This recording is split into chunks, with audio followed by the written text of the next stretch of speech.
औज़ुबिल्लाहिमिनश्शैतानिर्रजीम बिस्मिल्लाहिर्रहमानिर्रहीम अस्सलामु अलैकुम वरहमतुल्लाहि वबरकातुहू। मैं मोहम्मद यासिर शरजील उस्मानी अपने यूट्यूब चैनल के साथ आपकी खिदमत में हाजिर हूँ। आप सब लोग माशाल्लाह चैनल की पज़ीराई कर रहे हैं, देख रहे हैं, उसका बहुत-बहुत शुक्रिया। आप सबसे दरख्वास्त है कि जल्द से जल्द हमारा 1K का हदफ पूरा करवाएँ और चैनल को सब्सक्राइब करें, लाइक करें, शेयर करें और जो कमी बेशी, खामी नज़र आए, उसकी तरफ हमारी रहनुमाई करें ताकि हम उसे बेहतर से बेहतर कर सकें। आते हैं जी अपनी आज की वीडियो की तरफ।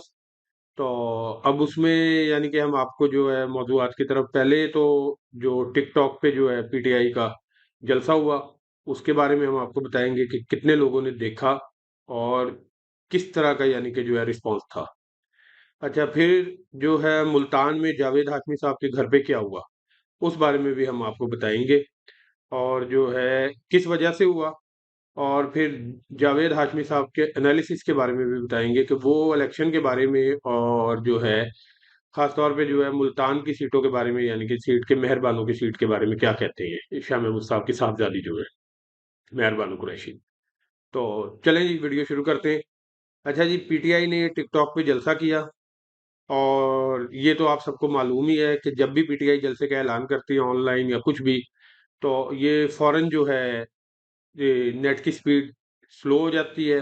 कोई शार्क जो फिर रही है मुसलसल जो है समंदर में, वो केबल काट देती है। जिसके बाद यानी कि जो है नेट की स्पीड बहुत स्लो होती है, लेकिन उसके बावजूद पीटीआई के जलसे को 16 मिलियन से भी ज़्यादा लोगों ने जो देखा और ये टिकटॉक पे अब तक का यानी कि जिसे कह लें कि ये सबसे बड़ा रिकॉर्ड है कि किसी चीज़ को यानी कि जो है सबसे ज़्यादा जो वॉच किया गया एक वक़्त में।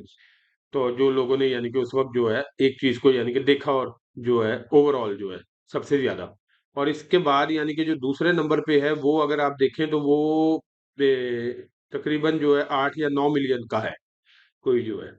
तो इसी तरह के आप इससे अंदाज़ा लगा लें कि लोग इस वक़्त कितने यानी कि जो है इमरान खान के जुनून में मुब्तला हैं। अच्छा जी, अब हम आते हैं मुल्तान की तरफ।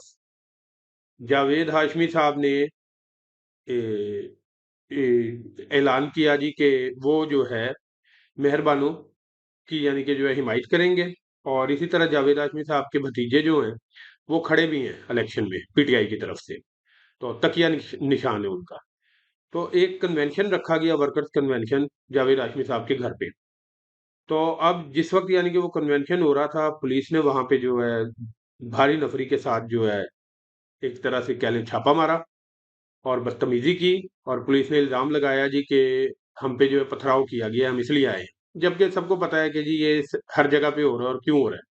तो जावेद आजमी साहब ने कहा जी कि ऐसा कुछ नहीं हुआ, लोगों ने भी कहा जी कि ऐसा कुछ नहीं हुआ। वहाँ के लोगों ने तस्दीक की इस बात की, लेकिन वो सारा उन्होंने जो है जलसा खराब कर दिया। जावेद आजमी साहब ने उस पे यही कहा कि आपने दलील करना है तो कर लें, लेकिन यहाँ पे ऐसी कोई चीज़ नहीं हुई, एक वर्कर्स कन्वेंशन हो रहा है और जो है क्या नाम है उसको यानी कि ये आप जो है दलील करने के लिए हमें आए हैं। बहरहाल जी पुलिस फ्लेक्स वगैरह उठा के ले गई, सब कुछ ले गई, लेकिन ये चीजें लोगों के अंदर और रिएक्शन को बढ़ा रही है। तो अब उसके बाद जी जावेद आजमी साहब रात को आए हैं कुछ प्रोग्राम्स में, जैसे शाहजेब खानजादा के प्रोग्राम में भी थे। वहां पे जो है शाहजेब खानजादा ने जो है कहा जी कि आपने जो है लास्ट टाइम भी यानी कि जैसे जो इलेक्शन हुआ था उसमें अली मूसा जीते थे 2022 में जो इलेक्शन हुआ था और मेहरबान कुरैशी हार गई थी।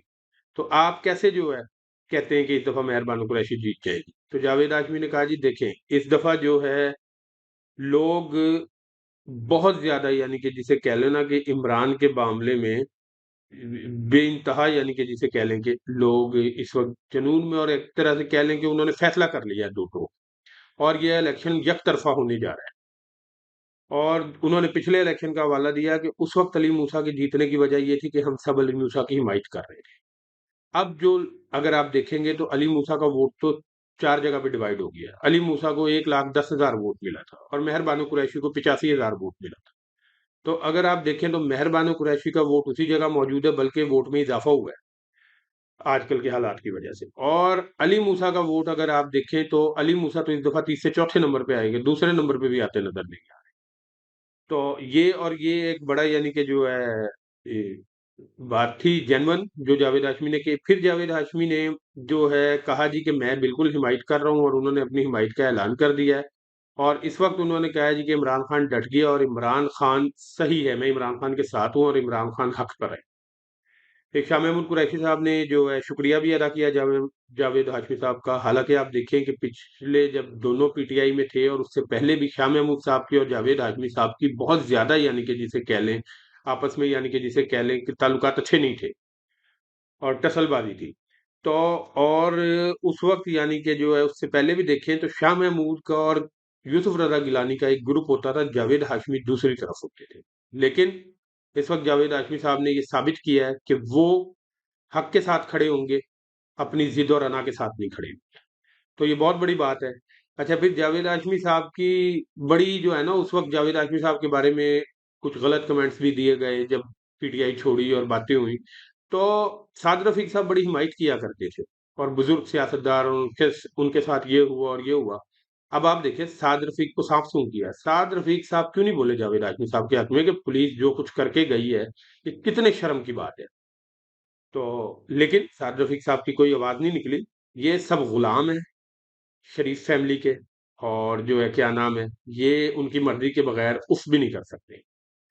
अच्छा, फिर चीज जी के एक तरह राइटिंग ऑन द वॉल लिखा हुआ है कि इलेक्शन जैसे भी करवा लेंगे आप, पीटीआई जीत जाए।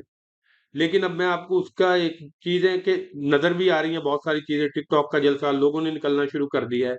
तो अब एक और साजिश जो पता लग रही है कि हो सकता है 2-4 दिन के अंदर एक तो इमरान खान को ये सजा सुनाई जाएगी, और एक अब भी एक प्लान चल रहा है जी कि पीटीआई को कालेदम तंजीम करार देके यानी कि बैन कर दिया जाए।